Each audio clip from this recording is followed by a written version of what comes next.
Warahmatullahi wabarakatuh. Saya dari kelompok 4 ingin mempresentasikan formulasi kapsul ekstrak etanol akar pasak bumi atau yang disebut Eurycoma longifolia J.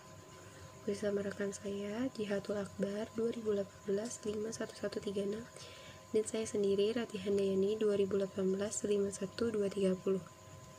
Pasak bumi atau Eurycoma longifolia J merupakan salah satu tanaman herbal tropis yang sangat populer di negara Asia Tenggara.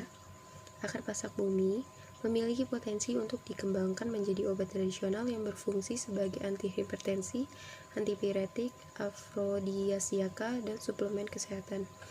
Penggunaan akar pasak bumi sebagai obat tradisional perlu diupayakan dalam bentuk sediaan yang lebih efektif dengan dosis yang lebih tepat. Kapsul berdasarkan Farmakope Indonesia edisi 4 1995. Kapsul adalah sediaan padat yang terdiri dari obat yang dalam cangkang keras atau lunak yang dapat larut.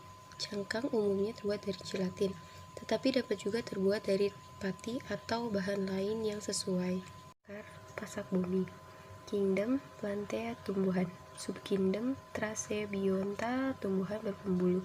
Superdivisi Spermatophyta menghasilkan biji. Divisi Magnolophyta tumbuhan berbunga.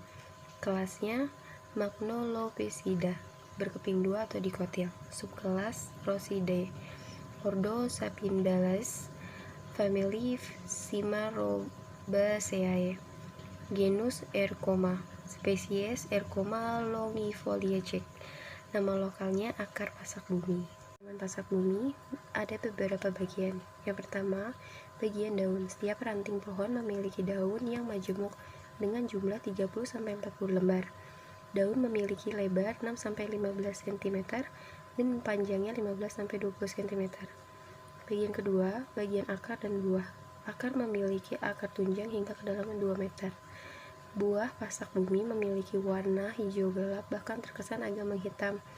Lebarnya 1-2 cm, panjangnya 0,5-1 cm. Bagian ketiga, bagian bunga. Bunga memiliki berwarna merah muda atau jingga.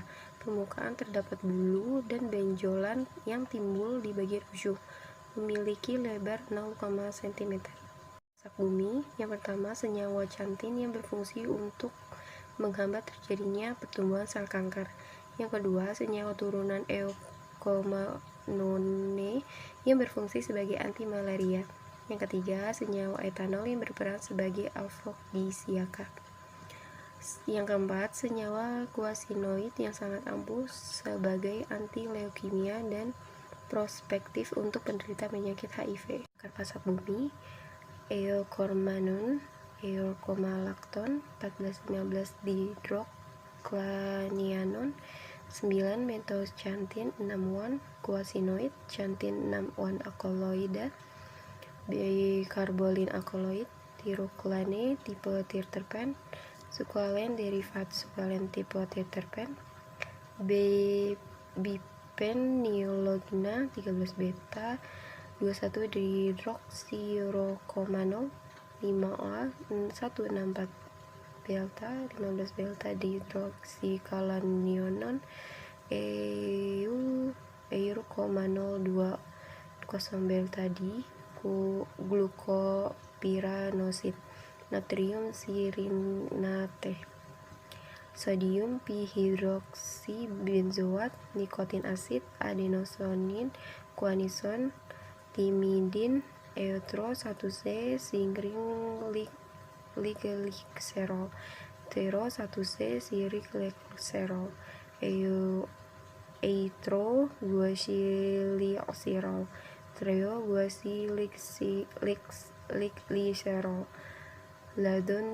ladonone, tero 1,2 bis 4 hidroksi 3 metohexpenil, propen 1,3 diol, xanthin 6-1 9-OB, glukopiranosoid 9 hidroxanthin 6-1 3N oksid, pirasidin 1 hidroxyxanthin 6-1. Akar pasak bumi. Yang pertama, menunjang kesehatan, stamina, vitalitas bagi pria dewasa. Yang kedua, meningkatkan libido atau gairah seksual pria. Yang ketiga, meningkatkan kemampuan fisik mental, ketahanan, serta daya tahan tubuh.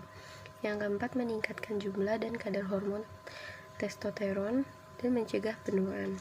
Yang kelima, mengatasi kelelahan fisik dan mental. Yang keenam, melancarkan peredaran darah. 7, membantu membakar lemak. 8, mengencangkan kulit dan otot tubuh. 9, membantu mencegah mengatasi disfungsi ekskresi. Yang ke-10, meningkatkan jumlah dan produktivitas sperma. Yang ke-11, sebagai anti malaria.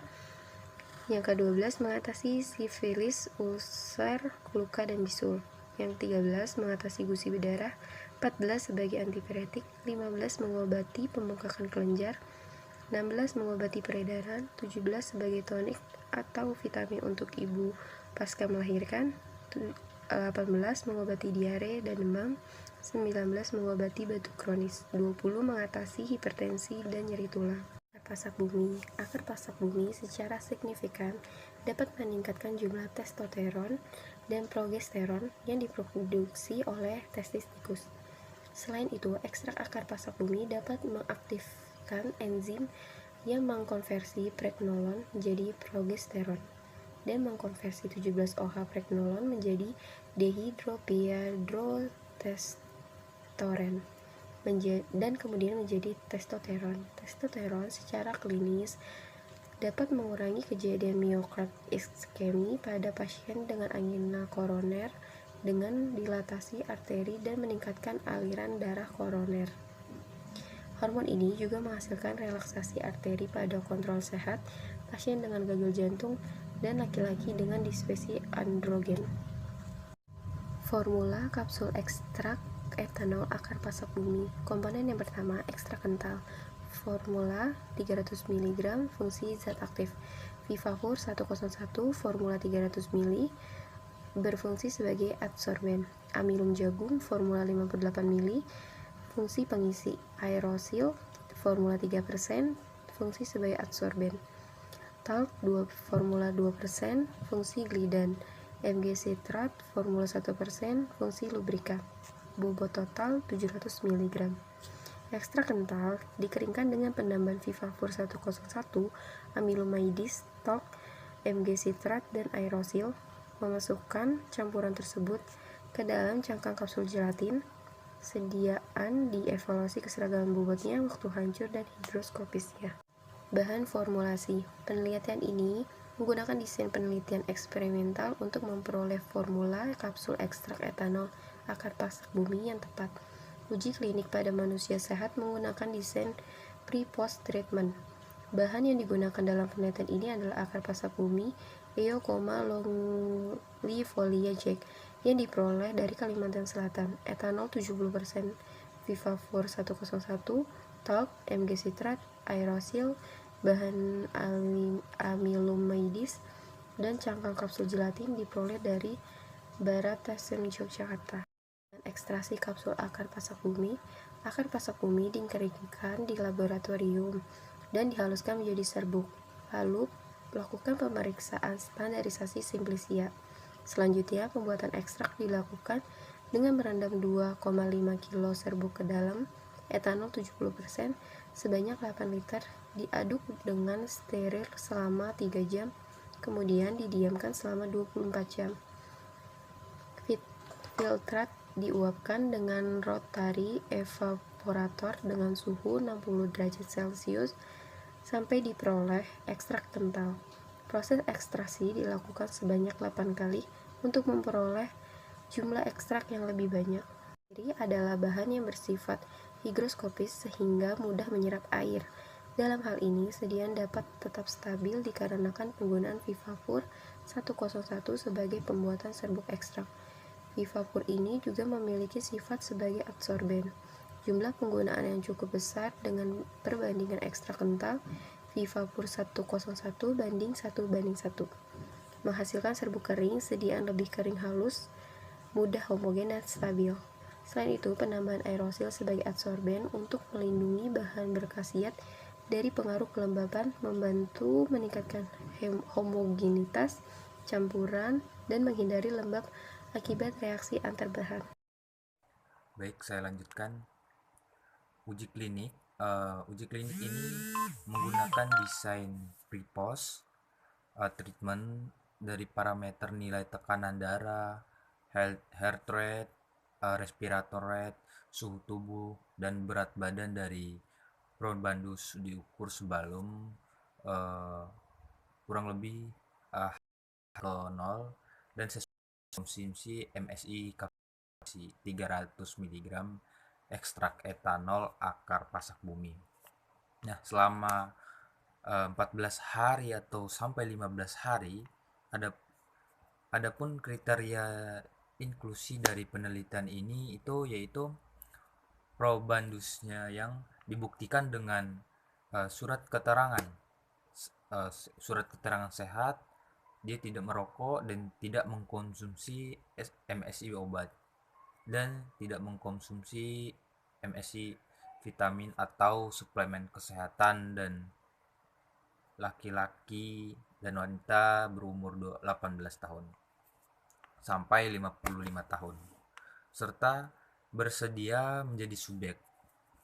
Adapun kriteria eksklusif pada penelitian ini yaitu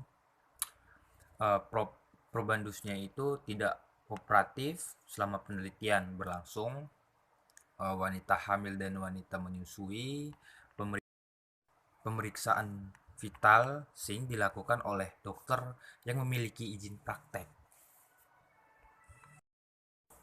Lalu selanjutnya ada uji distribusi, yaitu uji yang dilakukan dengan menggunakan spirowill karena jumlah sampel yang kurang dari 50. Pada pemeriksaan vital SING ini terdapat dua parameter yang tidak terdistribusi dengan baik pada hari ke-0 maupun pada hari ke-15, yaitu nilai sistol dari PR dengan nilai signifikasi yang kurang dari 0,05 ini diuji menggunakan taraf kepercayaan 95%. Maka dapat dilanjutkan dengan uji Wilcoxon. Data parameternya juga nilai diastol, heart rate atau HR, berat badan atau BB, dan T atau suhu tubuh. Terdistribusi normal itu karena nilai signifikan yang lebih dari 0,05, maka dapat dilakukan dengan uji Piret sampel test. Lalu ada uji Wilcoxon, yaitu dia menggunakan parameter vital SING yang menunjukkan nilainya itu tidak berbeda atau signifikan kecuali nilai sitol yang menunjukkan ada perbedaan nilai hari ke-0 dan hari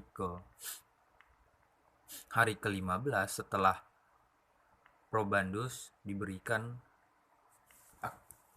kapsul akar bumi, pasak bumi. Lalu ada uji higroskopik, itu dilakukan dengan mengamati perubahan bobot dan warna dari isi sediaan kapsul selama 1 bulan. Jadi selama 1 bulan itu diamati perubahannya mulai dari bobot, warna, dan isi sediaan. Perubahan bobot kapsul dan warna isi kapsul setiap waktunya dapat menggambarkan perubahan kadar air yang terdapat dalam sediaan. Di dalam farmakope, kapsul itu memiliki bobot rata-rata itu lebih dari 120 mg dan tidak boleh memiliki perbedaan dalam persen bobot isi setiap kapsulnya terhadap bobot rata-rata isi kapsul. Lebih dari 75% dan 15%. Lebih dari 7,5% dan 15%. Berdasarkan penimbangan kapsul untuk uji keseragaman bobotnya ini menunjukkan tidak ada yang menyimpang lebih dari persyaratan. Hal ini menunjukkan bahwa formula yang ada ini memenuhi kriteria untuk keseragaman bobotnya. Kapsul ini itu dapat memberikan efek terapi Jika terlebih dahulu dihancurkan menjadi partikel yang lebih kecil gitu, agar kapsul itu dapat terabsorpsi pada saluran pencernaan dengan baik. Uji waktu kehancuran untuk kapsul itu menunjukkan waktu hancurnya itu rata-rata kurang lebih dari 1 menit 35 detik. Hasil uji waktu hancur menunjukkan bahwa semua formulanya itu memiliki syarat uji waktu hancur kapsul. Farmakope Indonesia edisi 3 yaitu waktu hancurnya di bawah 15 menit. Dari hasil pengamatan bobotnya, formula itu tidak menunjukkan perubahan yang signifikan. Hanya terjadi penambahan bobot 1 mg sampai hari keempat. Dan pengamatan warna isi sediaan kapsul juga masih tetap menunjukkan warna kecoklatan. Hal ini ditunjukkan selama 1 minggu formula ini masih stabil dan belum terjadi perubahan warna. Data hari kernel TD dan HR Probadus itu menunjukkan range nilai normal rata-rata tekanan darah itu biasanya 120 sampai 80. Untuk mengukur tekanan darah, maka perlu dilakukan pengukuran tekanan darah secara rutin. Lalu tekanan darah Probandus itu sebelum dan setelah diberikan kapsul akar pasak bumi itu menunjukkan perubahan penurunan rata-rata, dan setelah dilakukan uji statistik dia menghasilkan nilai yang berbeda signifikan.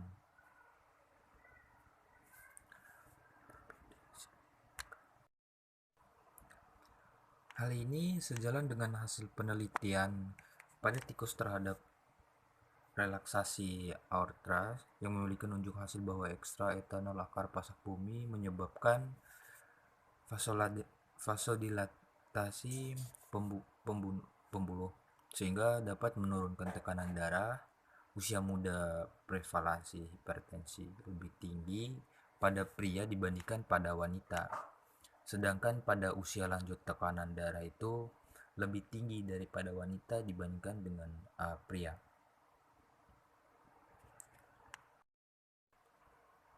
Heart rate-nya itu sebelum dan setelah diberikan kapsul akar pasak bumi itu menunjukkan tidak berbeda signifikan dan masuk kategori normal, karena frekuensi denyut nadinya bisa dihitung dalam 1 menit itu normalnya 60 sampai 100 kali per menit. Hal ini sama dengan hasil penelitian yang dilakukan sebelumnya pada tikus bahwa ekstrak akar pasak bumi itu secara signifikan mengurangi tekanan pada perfusi koroner, namun tidak ada perubahan yang signifikan terhadap uh, ventrikel kiri dan denyut jantung. Denyutnya di seorang akan terus meningkat bila suhu tubuhnya itu akan meningkat, kecuali bila pekerjaan yang bersangkutan telah beraklimatisasi terhadap suhu udara yang sangat tinggi. Reaksi dari ini adalah suhu tubuh itu sebelum dan setelah diberikan kapsul akar pasak bumi ini, dia akan menunjukkan tidak berbeda signifikan dan berbeda dalam satu suhu normal. Suhu tubuh itu normal karena suhu rata-rata normal umumnya antara 98,0 derajat atau dalam kurung 36,6 di derajat Celcius dan 98,6 derajat Fahrenheit, atau kalau di derajat Celciusnya itu 37 derajat. Nah, ketika diukur secara oral, hasil itu sejalan dengan penelitian yang telah dilakukan oleh ilmuwan lain terhadap laki-laki yang diberikan 75 mg kapsul akar pasak bumi 2 kali sehari. Selama 7 hari tidak akan menunjukkan adanya perbedaan signifikan pada suhu tubuh sebelum dan sesudahnya. Sejauh ini yang dilaporkan bahwa efek samping penggunaan akar pasak bumi dalam jumlah besar itu dapat menyebabkan sulit tidur dan meningkatnya suhu tubuh. Oleh karena itu, penting dan perlu dilakukan pengukuran suhu tubuh sebelum dan sesudah dilakukan sesudah perlakuan. Respiration rate-nya itu sebelum dan setelah diberikan kapsul akar pasak bumi itu menunjukkan tidak berbeda. Tingkat respirasi di bawah 12 atau di atas 25 napas per menit saat beristirahat dianggap abnormal. Di antara kondisi yang dapat diubah ke tingkat pernapasan normal, normal asma, kecemasan, pneumonia, gagal jantung progresif, ekognestik, penyakit paru-paru, dan pengguna narkotika atau overdosis obat. Kesimpulannya adalah penelitian ini memperoleh formula yang tepat terhadap kapsul yang dibuat dengan ekstrak etanol akar pasak bumi atau Eurykoma longifolia Jack. Kapsul ekstrak etanol akar pasak bumi tidak mempengaruhi nilai berat badan, suhu tubuh, heart rate, dan respiration rate, namun dia itu mempengaruhi pada nilai siskol probandus sehat.